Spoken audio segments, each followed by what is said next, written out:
ever left out a drink overnight only to come back to it the next morning, take a sip of it, and want to just spew it out of your mouth?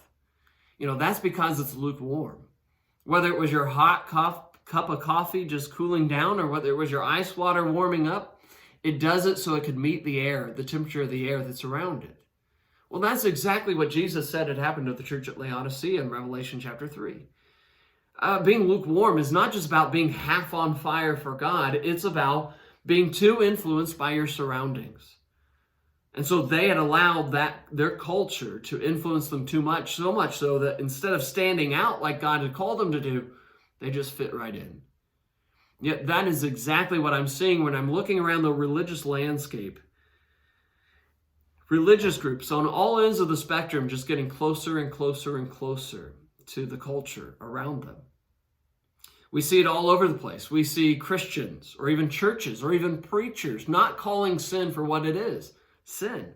And that really hinges on the religious acceptance and even normalization of certain sins like homosexuality or adultery or divorce or fornication or even abortion, despite very clear biblical teachings on it.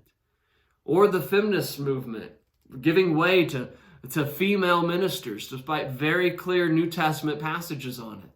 And that's just a few I could mention. And you might disagree with me on those passages. Please contact me, message me, let me know. We'll talk about it. I'm really good with a conversation on those subjects.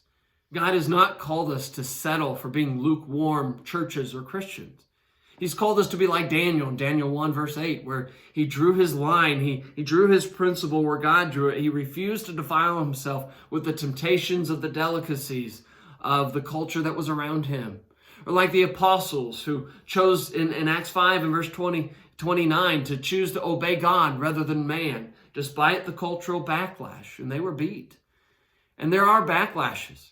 They'll laugh at us and make fun of us. They'll call us backwards and narrow-minded and judgmental and stuck in the past. And they'll think it's really strange that we have not gotten in line with them, with everybody else. But God has not called us to go with the flow. Did you ever notice the creeks and the rivers?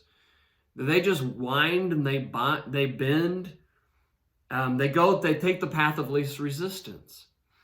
They avoid all the obstacles.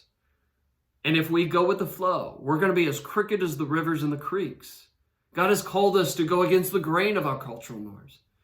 He's called us out of the path of least resistance. And he's called us, that leads to death. And he's called us onto the path, the higher and the harder path that leads to life.